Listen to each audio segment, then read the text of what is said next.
The smell of coffee and frying bacon has a way of marking time. 5:15 in the morning, same as always, and I'm already elbow deep in prep work at the Highway Haven.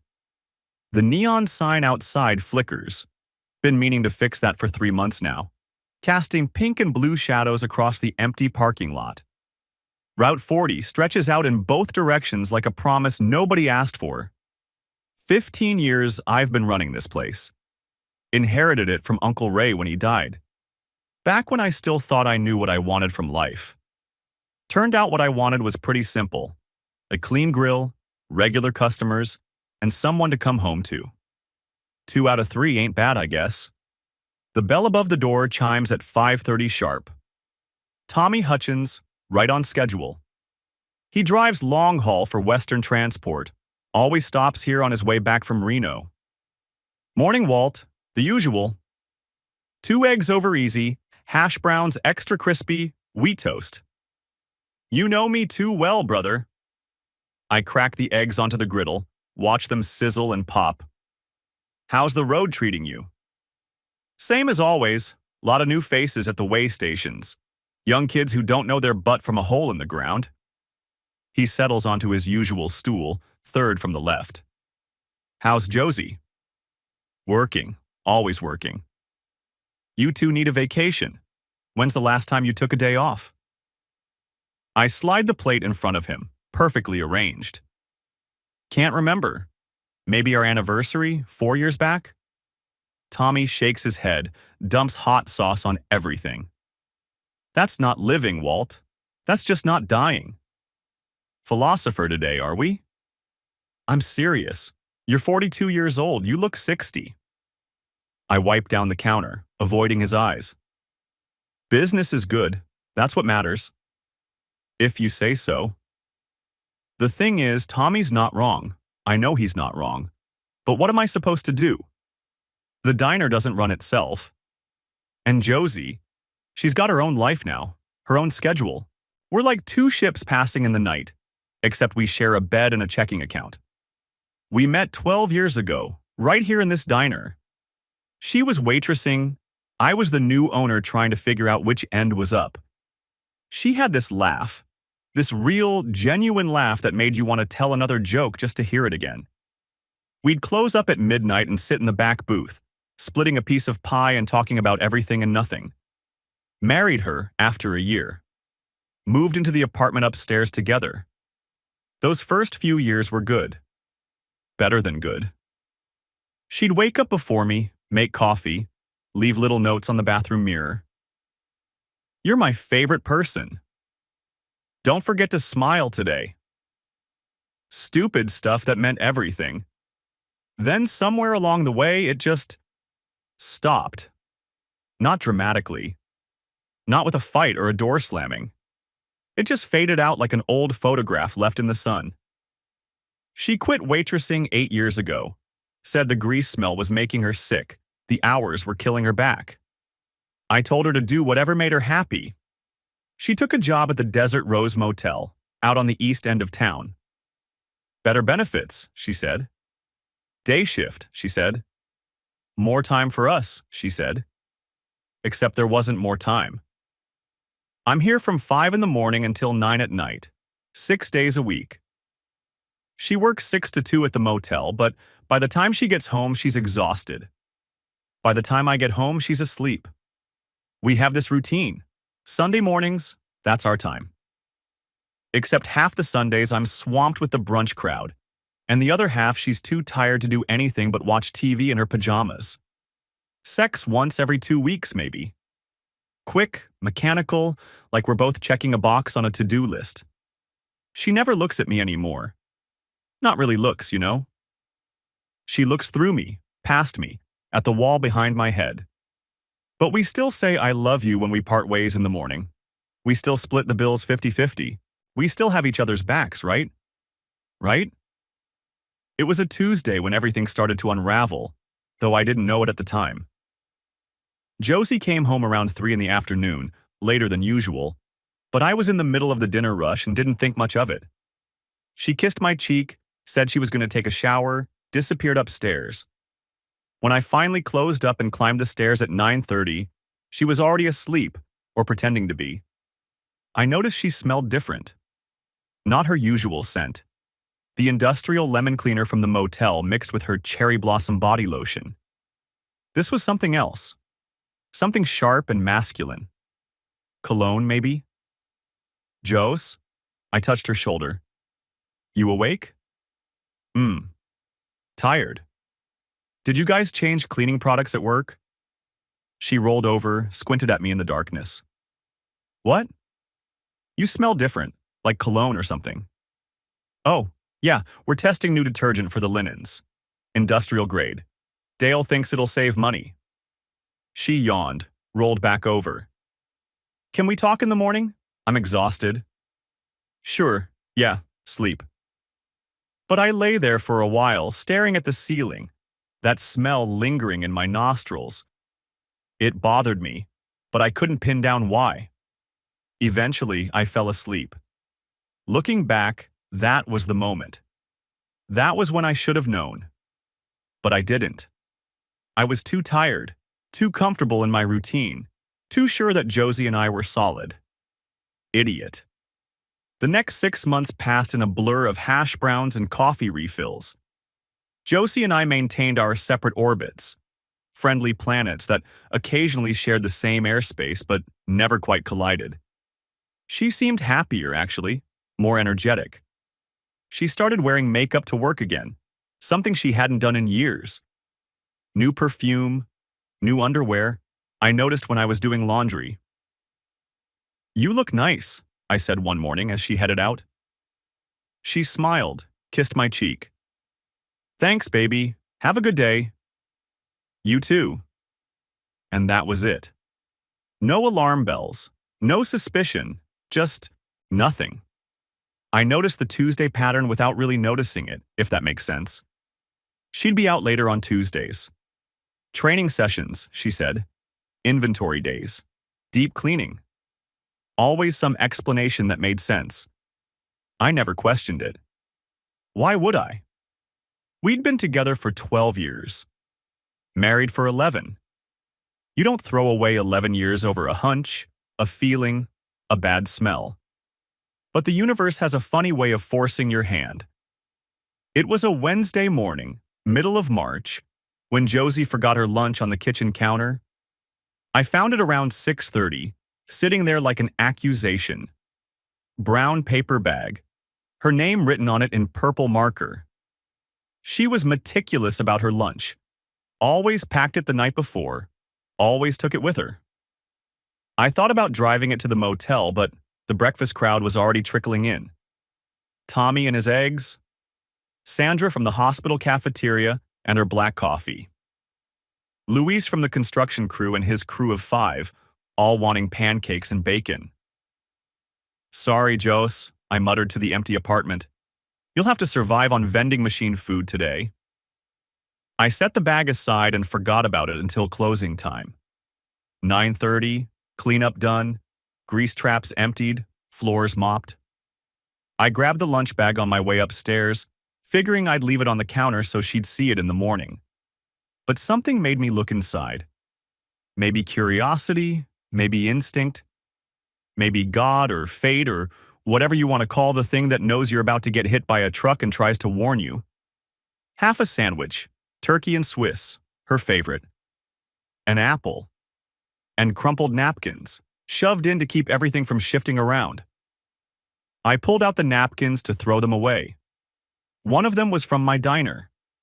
The Highway Haven logo in that stupid retro font I'd had designed when I first took over. And on the napkin, in pen, in handwriting that definitely wasn't Josie's, Route 66, Block of Flowers, my queen, 10 Towel 15, KB. I stood there, holding that napkin, staring at the words until they stopped making sense. Route 66, 10 Towel 15. That was 2 weeks ago, the Tuesday she called in sick to work. The Tuesday I made her soup and left it in the fridge because she said she had a migraine and was spending the day in bed. KB. My queen. My hand started shaking. The napkin crumpled in my fist. I sat down at the kitchen table, smoothed it out, read it again. And again. And again. Maybe I was overreacting. Maybe KB was a coworker. Maybe my queen was some inside joke. Maybe Route 66 was a… what? A bingo game? A trivia night? But the napkin was from my diner. From the place I'd built, the place I'd poured my life into. And someone, KB, had used it to write a note about my wife. I didn't sleep that night. Just sat at the table, that napkin in front of me, running through scenarios. None of them good.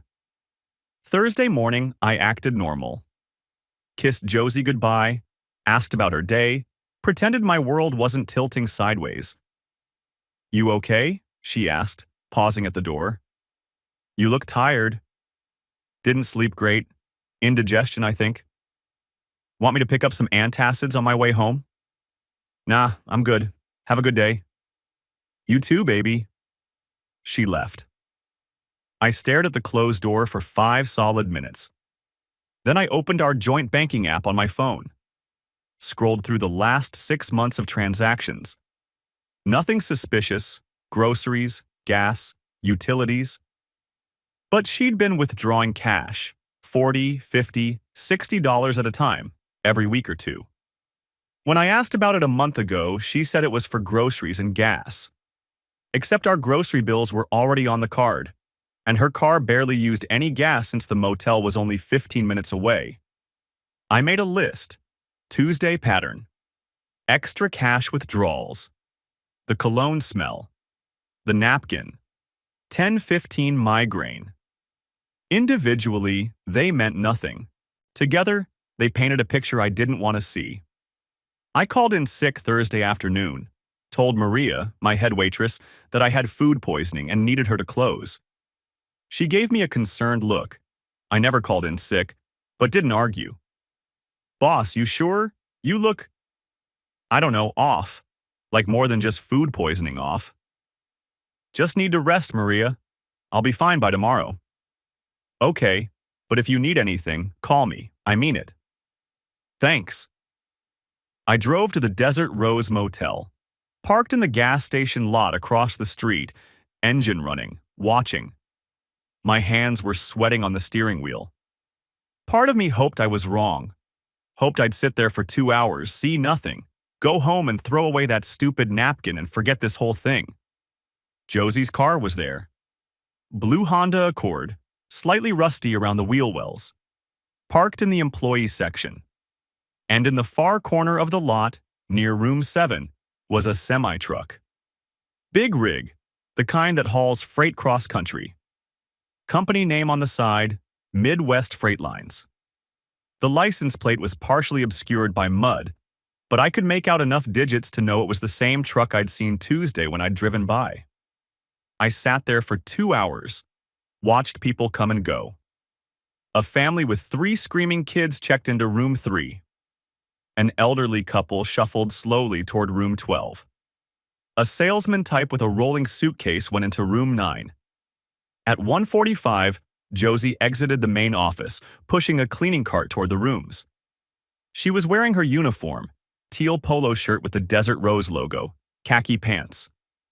Her hair was pulled back in a ponytail. She looked normal, professional, like the woman I'd been married to for 11 years. She paused at room 6, knocked, did a quick clean. 15 minutes, in and out. Then, room 7.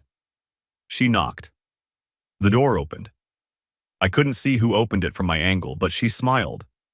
That smile, the one I used to see every morning over coffee, and stepped inside. The door closed. I waited. 2 o'clock came and went. 2:15. 2:30. The semi-truck sat silent in the afternoon sun, chrome gleaming, curtains drawn in the cab. My phone buzzed. Text from Maria. "Hope you feel better, boss. Luis wants to know if we still have apple pie for tomorrow." I typed back, "Check the freezer. Should be 2 left." 2:45. Nothing. The motel was quiet. A maid I didn't recognize came out of room 10, moved her cart to room 11. The wind picked up, scattering old receipts across the parking lot. At 2:53, The door to room 7 opened. Josie stepped out first. Her ponytail was messier, loose strands falling around her face. She was adjusting her uniform shirt, tucking it in. Her pants had a wrinkle across the front, like she'd been sitting or lying down. And then he stepped out behind her. Tall guy, maybe 6'2", broad shoulders, bearded. Trucker cap pulled low, flannel shirt rolled up to his elbows. He said something I couldn't hear. She laughed, touched his chest, ran her hand down his arm. He pulled her close. Not a side hug, not a friendly goodbye. He cupped her face with one hand, tilted her chin up, and kissed her. Not a peck. Not a friendly goodbye. A real kiss. The kind of kiss that says, I know your body. I've been inside you. I'll see you again soon. She kissed him back. Her hand slid into his hair. They stood there for what felt like an hour, but was probably 30 seconds, kissing in the shadow of room 7 like they had all the time in the world.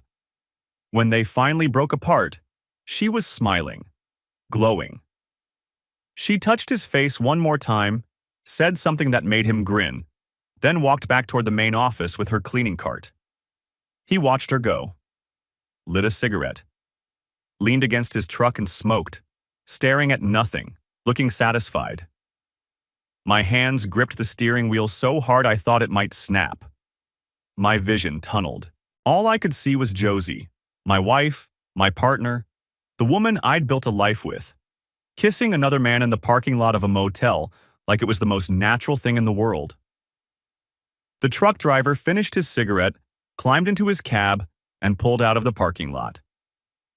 The truck rumbled past the gas station, and for a split second I saw his face clearly. Young, maybe mid-30s, good-looking in that rugged, outdoorsy way. The kind of guy who probably had a girl in every truck stop between here and Chicago. And one of those girls was my wife. 2:30 rolled around. She should have been off shift at 2, but her car was still there, and she was still in room 7. At 2:45, the door opened. Josie stepped out first, adjusting her motel uniform, hair messier than it should be, smoothing down her shirt. And then he stepped out behind her. Tall guy, maybe 6'2", bearded, wearing a trucker cap and a flannel shirt. He said something that made her laugh. She touched his chest, leaned in, and they kissed. Not a peck. Not a friendly goodbye. A real kiss. The kind of kiss that says, I'll see you soon, and I can't wait.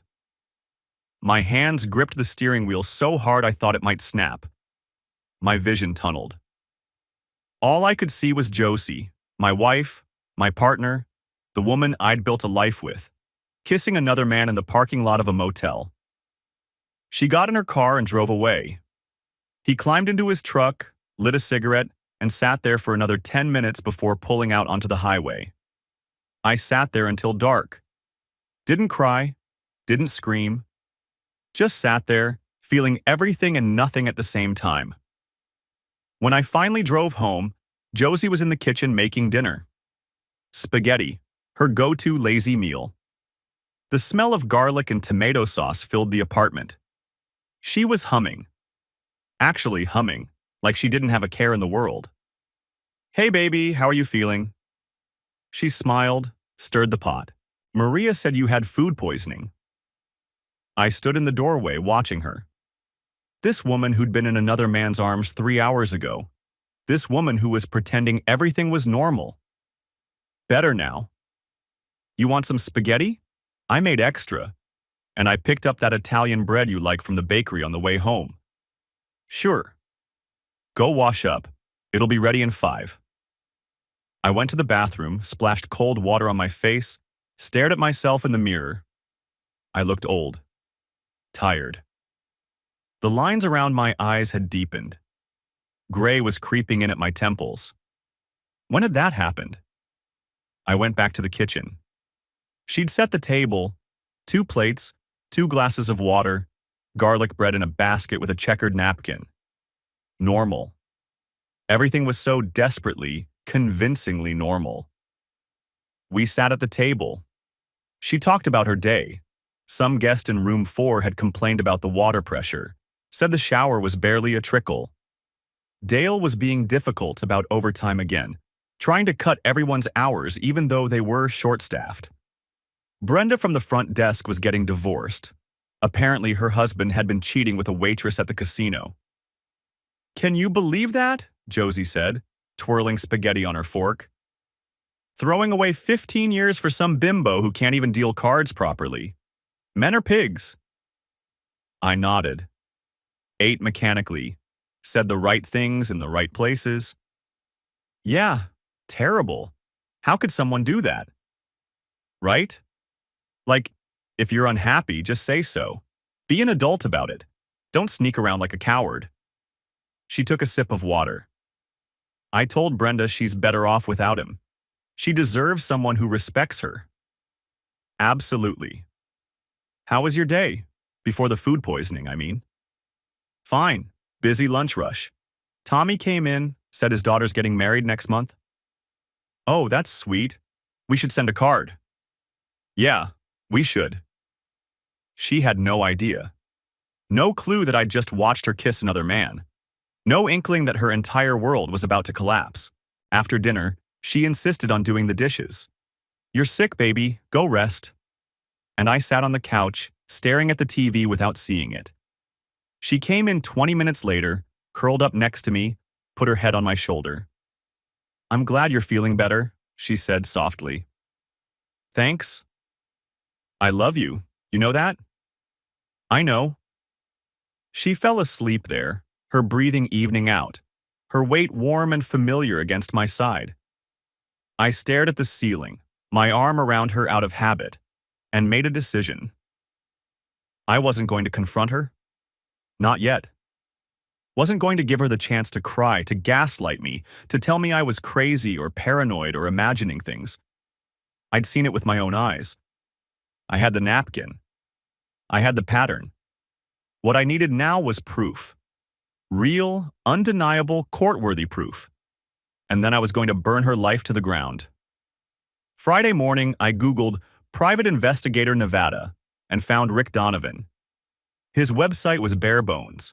Retired cop, 20 years on the force, specializes in infidelity cases. Reviews were solid. 5 stars from 15 different people, all saying variations of "got me the evidence I needed" and "professional, discreet, worth every penny." Price was $2,000. I called him from the diner's office during the slow period between breakfast and lunch. "Donovan Investigations. Hi, I need to hire you." "What's the situation?" His voice was gravelly, like he'd smoked for 40 years and recently quit. "My wife is cheating. I need proof." "How sure are you?" 100%. I saw them together." "But you need documentation for legal purposes." "Yes." "Okay, can you come by my office today? We'll talk details, get a contract signed. I'm free at 2. "I'll be there." Rick's office was above a bail bondsman's office on 3rd Street. Small, cluttered, smelled like stale coffee and old cigarettes. The walls were covered with certificates, police commendations, private investigator licenses, a framed photo of Rick shaking hands with the governor. He was in his 50s, ex-military build gone soft around the middle, sharp blue eyes behind wire-rimmed glasses. Buzz cut going gray. He gestured to a chair across from his desk. "Sit. Want coffee?" "No, thanks." "Smart man. My coffee tastes like asphalt." He pulled out a legal pad, clicked a pen. "Okay, Mr. Brenner. Walt Brenner." "Mr. Brenner, tell me everything." I told him about the napkin, the Tuesday pattern, the motel, the kiss, the cologne smell, the cash withdrawals, the October 15th migraine. He took notes, nodded, didn't judge. When I finished, he leaned back in his chair. "So you want her nailed for adultery in the divorce?" "Yes." Nevada allows fault-based divorce. If I get you photographic evidence with timestamps, you can use it to protect your assets. Business, property, savings. You own a business? A diner. The Highway Haven, out on Route 40. I know it.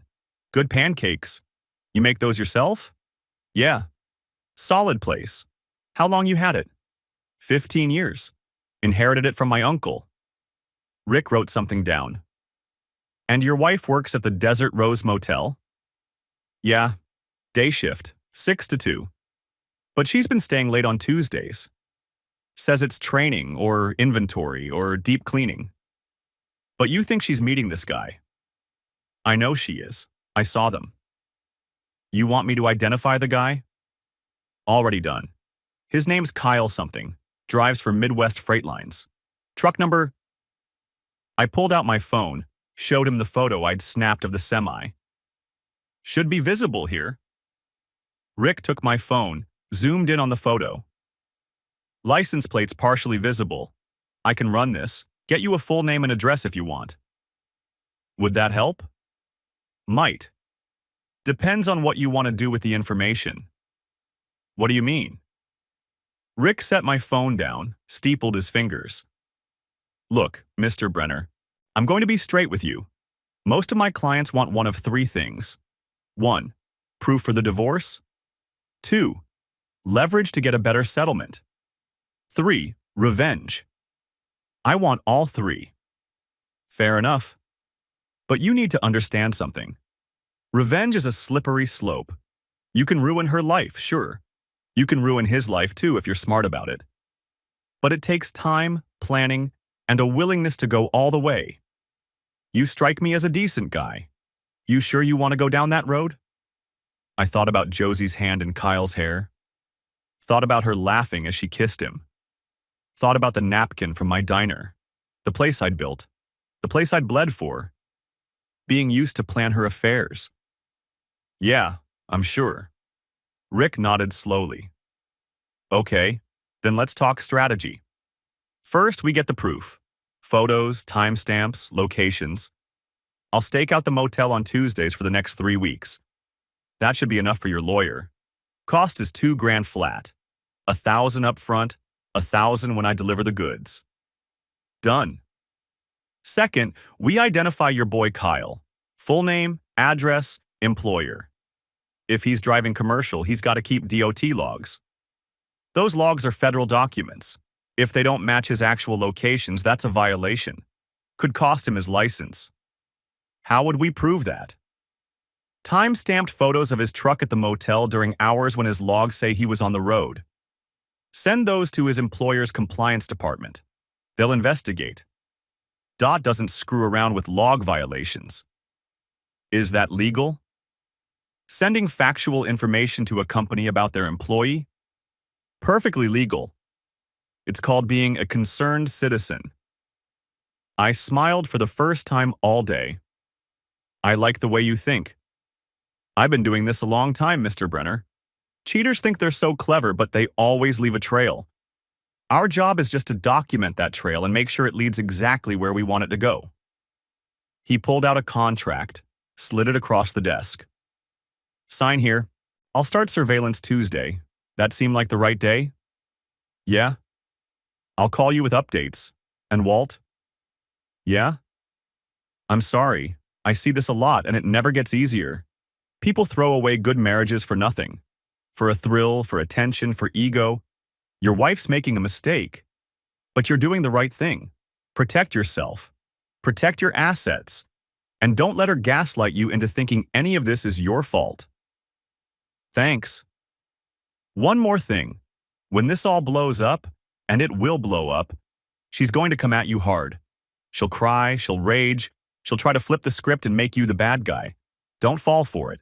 Stay cold, stay smart. And whatever you do, don't take her back. I won't. Good man. I signed the contract, wrote him a check for $1,000, and walked out feeling lighter than I had in days. Like I'd taken back some measure of control. Like I was finally fighting back instead of just absorbing the hits. I played normal for the next 2 weeks. It was harder than I expected. Every morning, I'd wake up next to Josie, smell her shampoo, watch her get ready for work.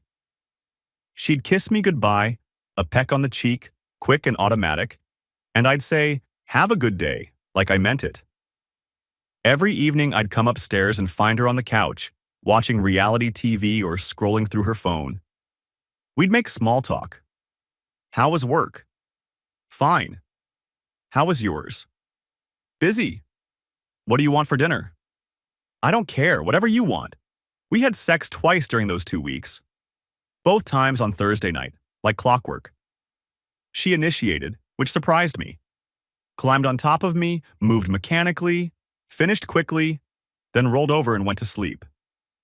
I stared at the ceiling afterward, wondering if she was thinking about him, if she was comparing us, if I even measured up anymore. On the second Tuesday, I almost broke. Almost drove to the motel, burst into room 7, and caught them in the act. But Rick had warned me. "Stay away. Don't tip your hand. Let me do my job." So I stayed at the diner, flipped burgers, poured coffee, smiled at customers, and tried not to think about what my wife was doing 20 miles away. Maria pulled me aside during the lunch rush. "Boss, you okay? You seem, I don't know, distracted." "I'm fine." "You sure? Because you just put salt in Mrs. Henderson's coffee instead of sugar, and you never make mistakes like that." I looked at the coffee cup in front of me. Sure enough, salt shaker instead of sugar bowl. "Sorry, I'll remake it." "Walt." She put her hand on my arm. "If something's going on, you can talk to me. I've been working here for 8 years. I care about you." "I appreciate that, Maria, really. But I'm fine, just tired." She didn't believe me, but she let it go. The second Thursday night, after we'd had our obligatory sex and Josie was snoring softly beside me, I went to the bathroom and stared at myself in the mirror. I looked like garbage. Dark circles under my eyes. Lines I didn't remember having. Gray hair creeping in at an alarming rate. I thought about confronting her. Right then. Waking her up and asking her point blank, "Are you having an affair with a trucker named Kyle?" But what would that accomplish? She'd lie, or cry, or both. She'd promise it was over, beg for another chance, swear it meant nothing. And I'd be left with no proof, no leverage, no way to protect myself in the divorce. So I went back to bed, lay there in the dark, listened to her breathe, and waited for Rick's call. It came the following Thursday during my afternoon prep. "Got your proof." My heart rate picked up. "Already?" 3 Tuesdays in a row. Same pattern every time. She enters room 7 around 2, leaves around 4, kisses the guy by his truck every time. I've got photos, timestamps, even the truck's license plate and DOT number. Good. You want me to keep going, or is this enough? It's enough. I'll send the files to your email. You'll have them in 15 minutes. Check them. Make sure you're satisfied, then I'll send you an invoice for the final 1,000. Rick, thank you. Don't thank me yet. The hard part's just beginning. You ready for this? Yeah, I'm ready. He sent the files. I opened them in my office, door locked, phone silenced. 43 photos in total. High resolution, professionally shot, impossible to dispute. Photo 1, Josie's car in the motel parking lot, timestamp 1:58 p.m. Photo 2, Josie pushing her cleaning cart toward room 7, timestamp 2:03 p.m. Photo 3, Josie entering room 7, door held open by a man's arm, timestamp 2:12 p.m. Photos 4:15, the truck sitting in the parking lot. Nothing dramatic, just evidence it was there. Photo 16, Josie exiting room 7, hair disheveled, lipstick smudged, timestamp 3:57 p.m. Photo 1720, Josie and Kyle by the truck, talking, laughing, touching. Photo 21, the kiss, her arms around his neck, his hands on her waist, clear as day, no ambiguity, no room for doubt. Photos 22 to 43, variations on the same theme across 3 different Tuesdays, same motel, same room, same truck, same betrayal. The timestamps told the story. October 29th, entered 2:12 p.m., exited 4:05 p.m. November 5th, entered 2:08 p.m., exited 4:15 p.m. November 12th, entered 2:15 p.m., exited 3:58 p.m. 2 hours every Tuesday while she was supposed to be working. I saved the files to 3 different locations: my computer, a thumb drive, and the cloud. Printed a set for myself and locked them in the safe behind the grill. Made sure there was no possible way to lose this evidence. Then I called Patricia Hayes. Patricia Hayes had a reputation in town. Scorched earth attorney, never lost a divorce case, made grown men cry during depositions. She'd handled the Mitchum divorce 2 years ago. Greg Mitchum thought he could hide assets in his mother's name, and Patricia had found every penny, plus got him cited for perjury. He ended up paying his ex-wife double what he would have if he'd just been honest. Her office was downtown, all glass and chrome, 8th floor with a view of the mountains. Intimidating by design. The receptionist was a young guy in a 3-piece suit who looked like he could bench press a car. "Mr. Brenner, Ms. Hayes is ready for you." Patricia's office was even more impressive than the lobby. Floor-to-ceiling windows, mahogany desk the size of a pool table, bookshelves lined with legal texts and framed victory articles from the local newspaper. Local attorney secures $2.3 million settlement. Hayes wins landmark custody case. She was younger than I expected. Early 40s, sharp charcoal suit, blonde hair pulled back in a severe bun. She stood when I entered, extended her hand. Her grip was firm, confident. "Mr. Brenner, sit. Can I get you anything? Water? Coffee?" "No, thank you." She sat behind her desk, folded her hands. "My paralegal says you need a divorce. Tell me why." I slid the envelope across her desk. "My wife has been cheating for at least 6 months. I have proof." She opened the envelope, flipped through the photos. Her expression didn't change. No shock, no judgment, just clinical assessment. She looked at each photo, checked the timestamps, studied the metadata printouts Rick had included. After a full 5 minutes, she looked up. "These are excellent. Who did you hire?" "Rick Donovan." "Good choice. Rick knows what he's doing. Timestamp metadata intact?" "Yes. He gave me the originals on a thumb drive plus hard copies." "Do you own property together?" "The diner, the Highway Haven, out on Route 40, and the apartment above it." "Premarital asset?" "The diner, yes. Inherited it from my uncle 15 years ago. We've been married for 11. "Perfect. That's protected." "What about the apartment?" "We bought it together after we got married, but I've been paying the mortgage solo for the last 3 years since she cut back her hours." Patricia made notes on a legal pad. "We can argue that." "Kids?" "No." "Alimony?"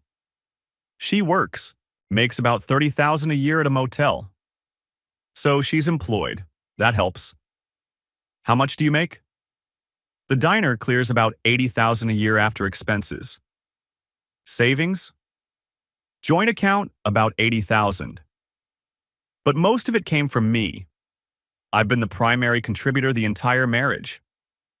Patricia leaned back in her chair, studying me. "Okay, here's the situation. Nevada law allows fault-based divorce. With this evidence, we can argue adultery as grounds. That means 2 things. 1, we protect your premarital assets completely. The diner is yours, no question. 2, we have leverage in the settlement. She'll know that if this goes to court, the photos become public record. Her affair becomes town gossip. Her job prospects tank. Her family finds out. She won't want that. Good. Here's what I recommend. We file for divorce citing adultery. We attach low-resolution copies of the photos as evidence, enough to prove we have them, not enough for her to use them. We offer a flat settlement, $15,000 cash. She keeps her car, you keep everything else. No alimony, no ongoing financial ties. Clean break. What if she fights it? Then we go to court. We present the full resolution photos, the private investigator's testimony, the timeline of her affair. We document every lie, every fabricated excuse, and we make sure the judge knows that she was committing adultery on company time, potentially violating her employer's code of conduct. She'll lose, and she'll lose publicly. I leaned forward. How do we make sure she doesn't try to drag this out? Make it ugly? Patricia smiled. It wasn't a warm smile. We make the alternative worse. The settlement offer is generous, considering what she's done. 15 grand is enough for her to start over, get an apartment, buy some time. If she rejects it and forces us to trial, she'll spend that much on legal fees alone. And she'll lose.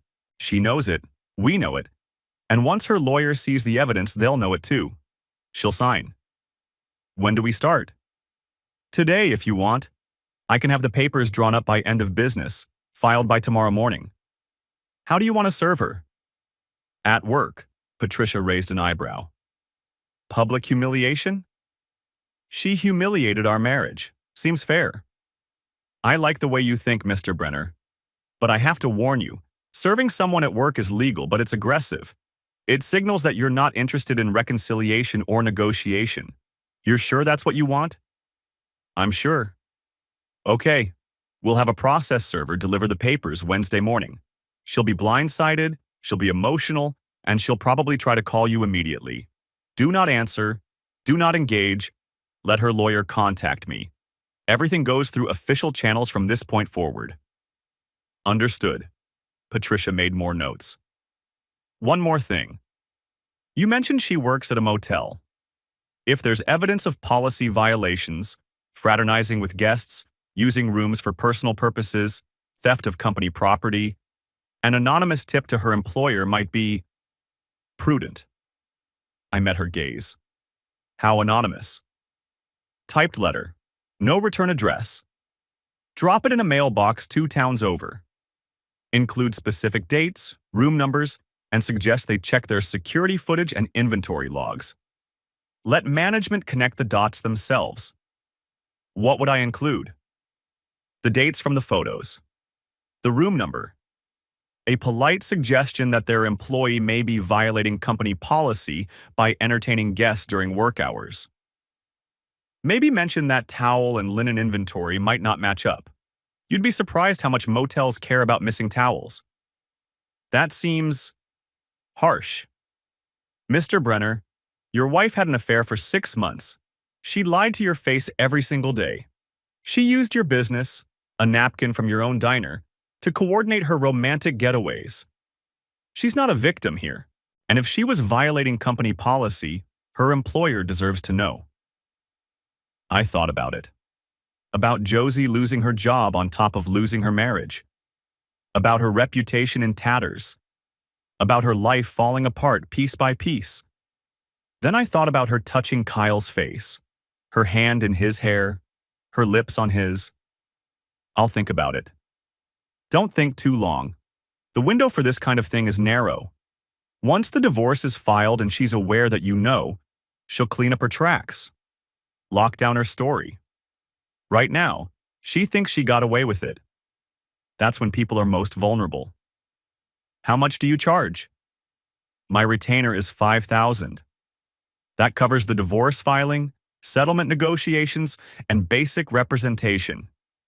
If we go to trial, we bill hourly, $3.50 an hour. But based on this evidence, I doubt we'll need to.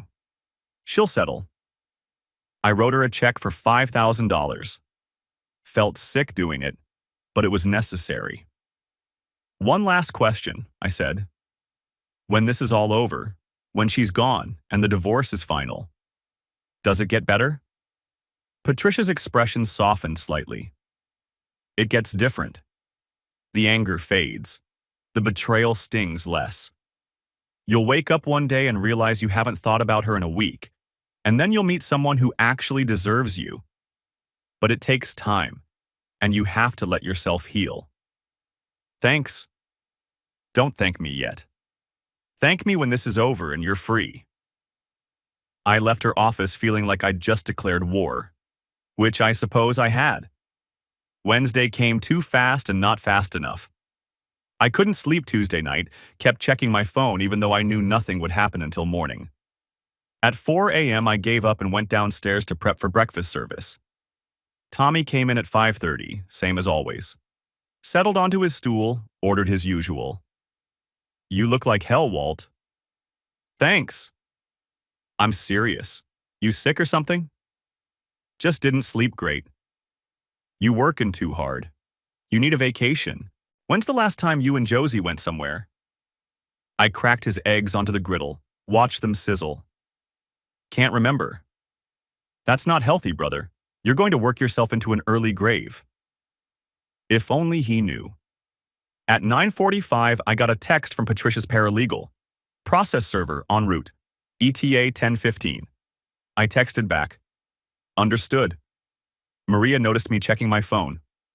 "You okay, boss? You been jumpy all morning?" "I'm fine." At 10:12, my phone buzzed. "Patricia. Papers delivered. Expect contact within the hour. Do not respond to her directly." I put my phone on silent. Went back to the grill. Made a burger for a customer. Refilled coffee cups. Pretended everything was normal. My phone lit up at 10:50. Josie. 5 missed calls in 30 seconds. Then the texts started rolling in. "Walt, what the hell, you can't do this. Call me right now, adultery? Are you insane? Walt, answer your phone." I blocked her number, took a deep breath, kept working. She showed up at the diner at 11:30. I was in the middle of the lunch rush, every table full, tickets piling up. She burst through the door like a hurricane, red-eyed, clutching the divorce papers. The whole diner went quiet. "Walt, we need to talk, now." I looked up from the grill. "I'm working." "I don't care. You can't just... Adultery? What the hell are you talking about?" Every customer was staring. Maria had frozen mid-pour, coffee pot hovering over a cup. Tommy was halfway through his burger, watching like this was better than cable TV. "Josie, this isn't the place. You made it the place when you had me served at work, in front of everyone. Do you know how humiliating that was?" "I can imagine." "We can work this out, please. We just need to talk." "No." "Walt, please."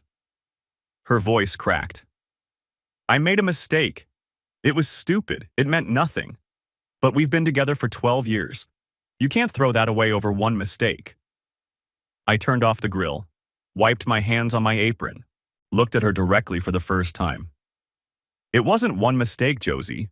It was 6 months of lies. 6 months of looking me in the eye every morning and lying to my face. 6 months of sneaking around behind my back with a truck driver in a motel room." Her face went pale.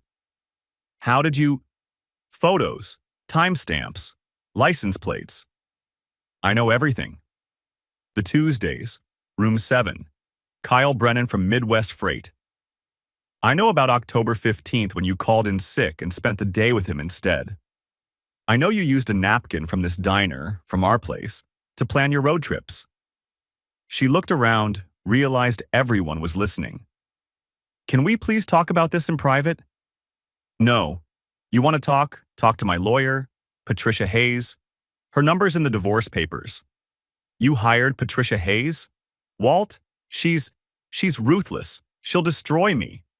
"You destroyed our marriage. She's just handling the paperwork." Josie started crying. Big, heaving sobs. "I don't know what I was thinking. He made me feel special. You were always here, always working, and I was lonely. I'm so sorry. Please, we can go to counseling. We can fix this." "I packed your things. They're upstairs in 3 suitcases by the door. You have 2 weeks to sign the settlement agreement. 15,000, your car, and you walk away. If you don't sign, we go to court, and every photo, every text, every lie becomes public record." 15,000? That's it? After 11 years of marriage? You're lucky you're getting that much. What about the diner, the apartment, the savings? Mine. The diner was mine before we got married. The apartment, I've been paying the mortgage, the savings, mostly my money. Read the papers. It's all in there. She grabbed my arm. Walt, please. I love you. I made a mistake, but I love you. I pulled away. You don't love me. You love security. You love having a place to live and someone to split the bills with. But you don't love me. If you loved me, you wouldn't have spent 6 months screwing another man. That's not fair. Fair. You want to talk about fair?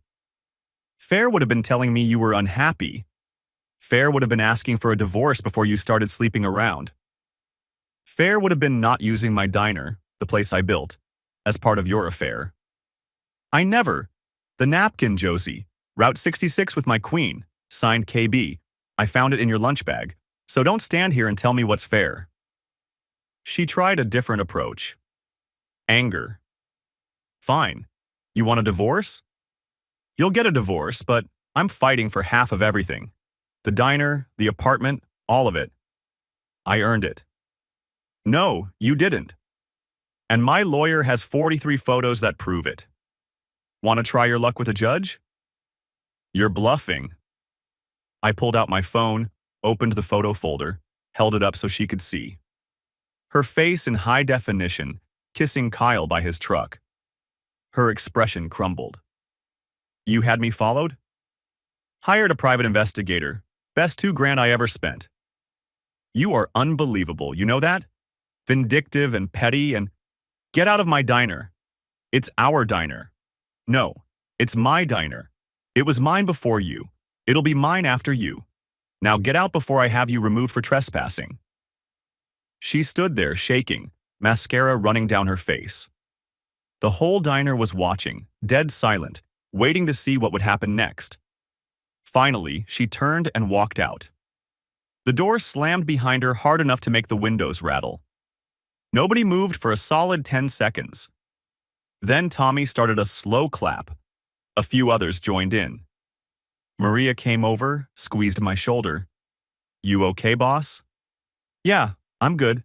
Let's get back to work. I turned the grill back on, started cooking, and tried to ignore the fact that my hands were shaking so badly I could barely hold the spatula. 2 days later, I typed up a letter on a library computer using a generic email template. Addressed it to Dale Thompson, manager of the Desert Rose Motel. Dear Mr. Thompson, it has come to my attention that there may be irregularities in Room 7 inventory and staffing protocols. I recommend reviewing security footage and sign-in logs for the following dates: October 15th, October 22nd, October 29th, November 5th, and November 12th. Specifically, you may find discrepancies in towel and linen counts, as well as unauthorized personnel access during non-working hours. A concerned party. I printed it at the library, mailed it from a post office 2 towns over. Untraceable. Clean. And then I waited. Rick called me Friday afternoon. Your boy Kyle? I did some digging. Yeah? He drives for Midwest Freight Lines. They're a DOT-regulated company, which means they have to keep precise logs of when and where their drivers are. If his logs don't match his actual locations, that's a federal violation. How hard would it be to prove that? If someone were to send time-stamped photos of his truck at a specific location during hours when his logbook says he was somewhere else? Pretty easy. Midwest Freight would have to investigate. DOT could suspend his license. How would someone send those photos?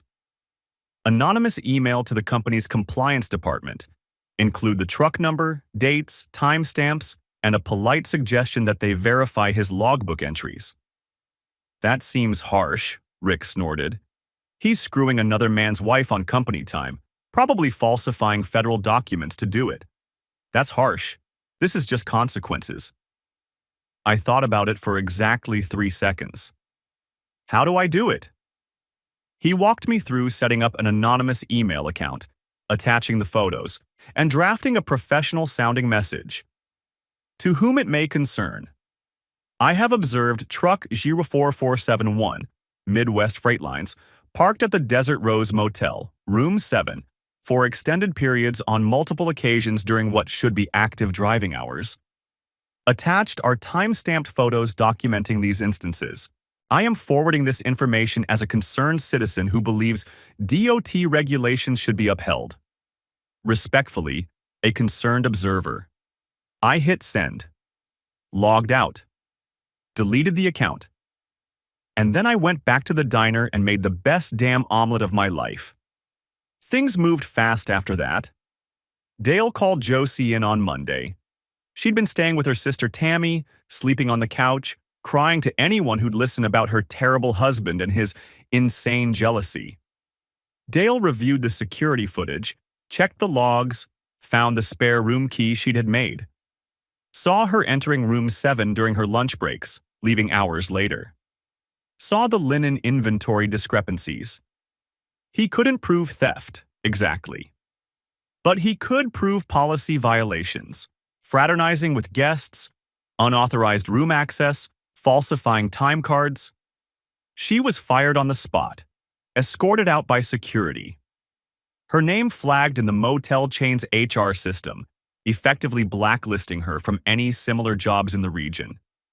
She called me that night screaming, "You did this! You ruined my life!" "No, Josie, you did. I'll fight the divorce. I'll drag you through court. I'll make sure everyone knows what a vindictive, petty—" I hung up, blocked her number. 2 days later, Midwest Freight Lines launched an internal investigation into Kyle Brennan's driving logs.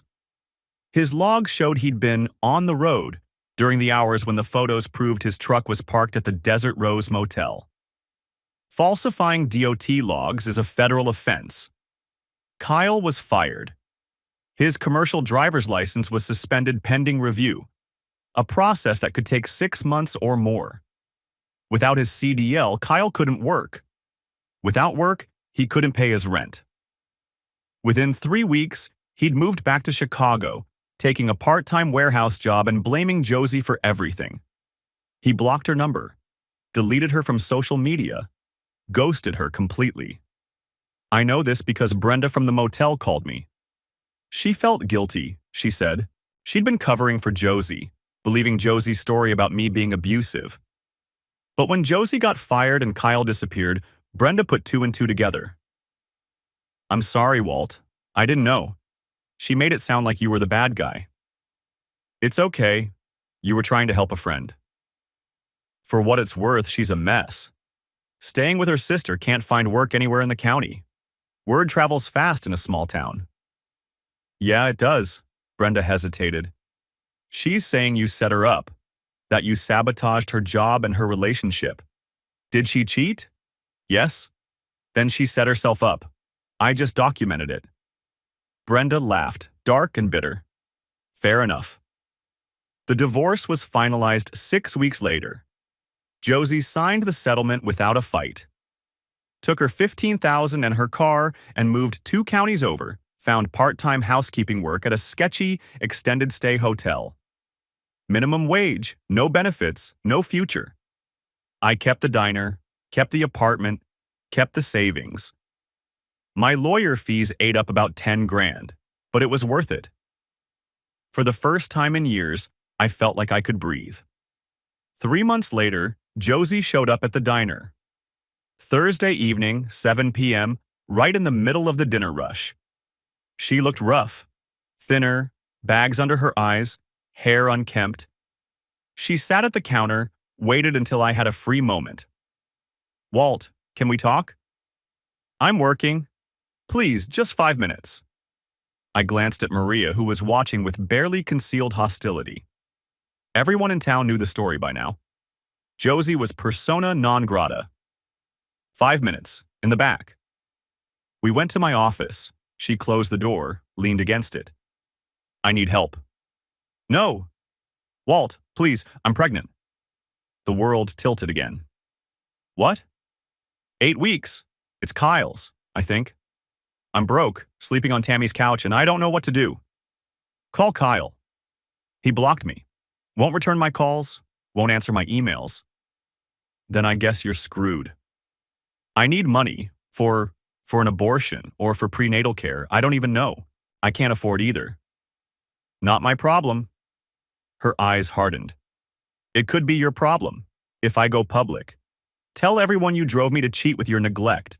Paint myself as the victim. This town loves a good underdog story. I stared at her. You're threatening me? I'm desperate. Get out. Walt, get out. She left. I stood in my office, shaking with rage. She'd cheated, lied, destroyed our marriage, and now she was threatening to ruin my reputation unless I paid her off. I called Patricia Hayes.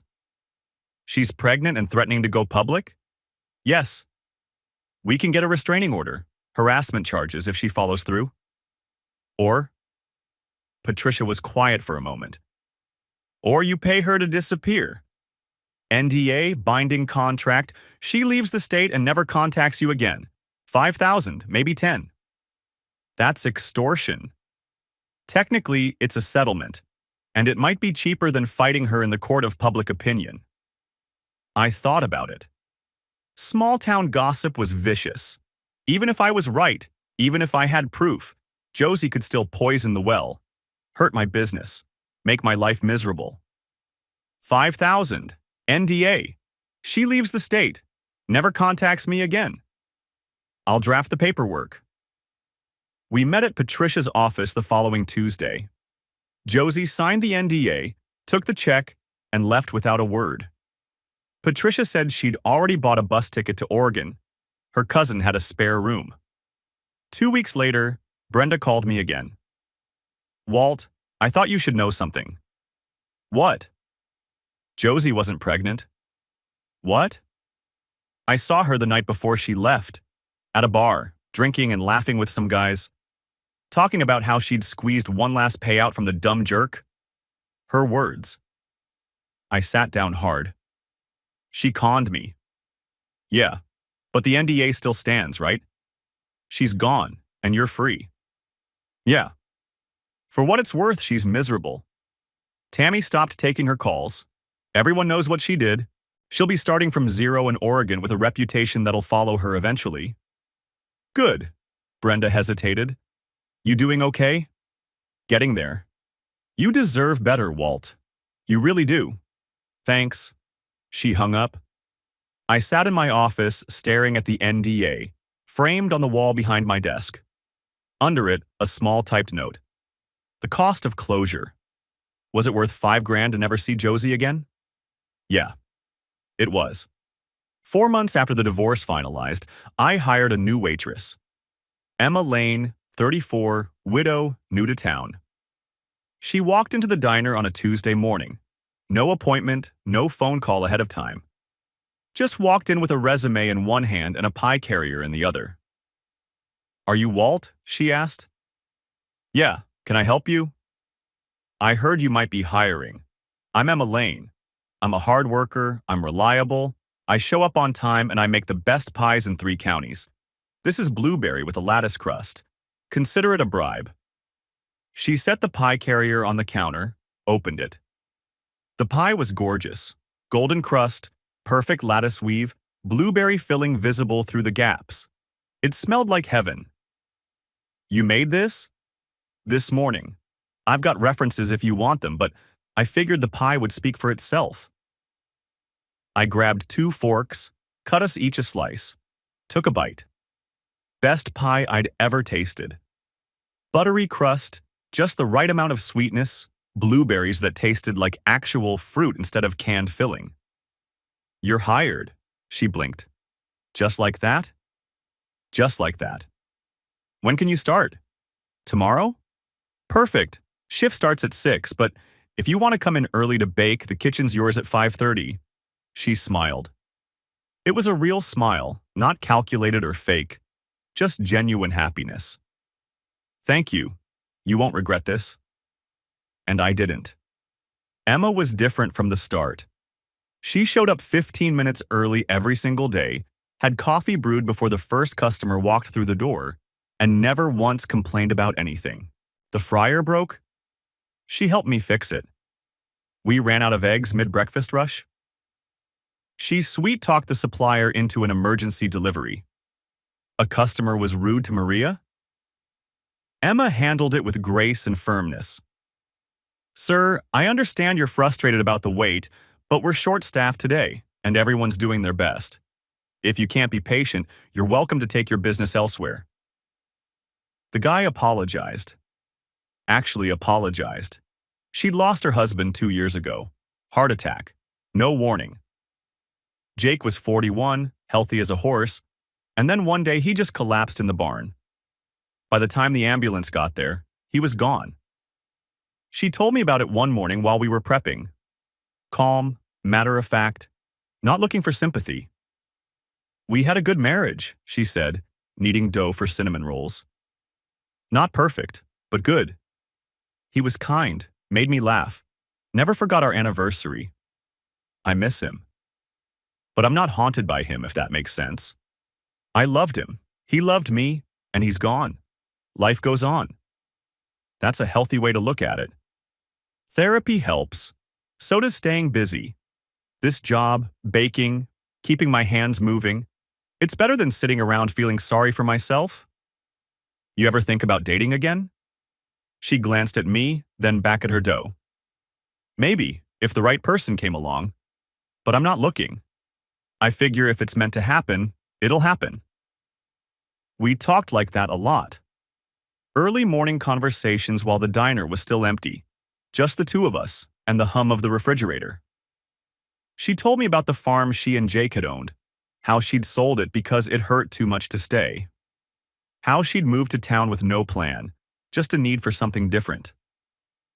What about you? She asked one day. Maria mentioned you got divorced recently. You doing okay? Yeah, better than I expected, actually. Was it bad? She cheated, for months. Lied about it the whole time. I found out, hired a lawyer, and now she's gone. Emma nodded. Good for you. A lot of people would have tried to make it work, let themselves get walked all over. Takes guts to walk away. Didn't feel like guts at the time. Felt like survival. That's what guts are. Doing what you have to do even when it hurts. After a month, I realized I was looking forward to her shifts. Not just because she made great pies or handled difficult customers with ease, but because she made me laugh. Made me remember what it felt like to enjoy someone's company without constantly wondering if they were lying to me. We started staying after closing. Just talking, nothing romantic. She'd bring a pie, I'd make pancakes or omelets, and we'd sit at the counter swapping stories. She told me about growing up in Montana, about her dad teaching her to make pies when she was 8 years old. I told her about inheriting the diner from Uncle Ray, about the first year when I almost went bankrupt 3 separate times. You ever think about expanding? She asked one night. Like adding more seating or a second location. Thought about it, but I like it small, personal. Everyone knows everyone. I get that. Jake and I had the same philosophy with the farm. Could have bought the adjacent property, doubled our land. But then it wouldn't have felt like home anymore. Just felt like work. Exactly. 3 months after she started, I asked her to stay late one Saturday. Closed the diner at 8 instead of 9, locked the doors, and made her dinner in the empty restaurant. What's the occasion? She asked, watching me cook. No occasion. Just felt like making dinner for someone who isn't a customer. Dangerous territory, Walt. Why's that? Because I could get used to this. She was smiling when she said it, but there was something serious in her eyes. Would that be so bad? No, I don't think it would. We ate at the counter. Steak, potatoes, roasted vegetables. I opened a bottle of red wine I'd been saving for no particular reason. We talked until midnight, and somewhere around 11:30 I realized I'd been staring at her for the last 5 minutes without saying anything. What? She asked. You're really pretty. She laughed, a real laugh that made her eyes crinkle. You're just now noticing? No, I noticed the first day. I'm just now saying it out loud. Well, thank you. You're not so bad yourself, you know. I'm 42 years old and I smell like fryer oil. You're 42 years old and you own a successful business and you make a mean pancake, The fryer oil is just part of your charm. We kissed that night. Soft, tentative, both of us a little scared. When we pulled apart, she touched my face. "This okay?" she asked. "Yeah. This is okay." We didn't rush it after that. No dramatic declarations. No moving in together after 2 weeks. We just kept showing up for each other. She'd come upstairs after her shift. We'd watch TV or cook dinner together. On her days off, she'd still come in to bake because she said she liked the routine. 6 months in, she left a toothbrush in my bathroom.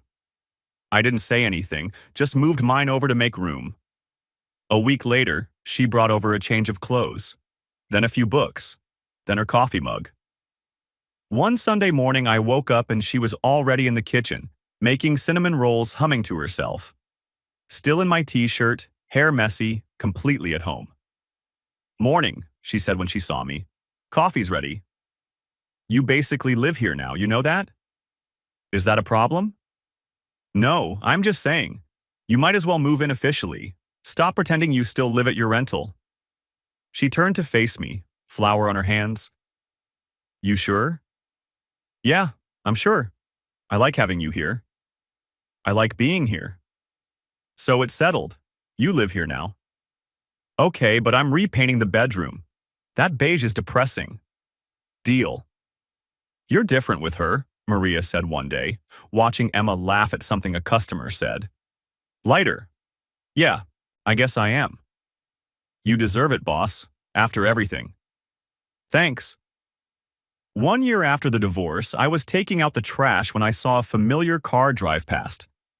Blue Honda Accord, rusty around the wheel wells. Josie. She slowed down as she passed the diner, stared at the window where Emma was visible, laughing with a regular customer. Then she sped up and kept driving. Didn't stop. Didn't come in. Just kept going, heading west toward the highway. I stood there, trash bag in hand, watching her disappear.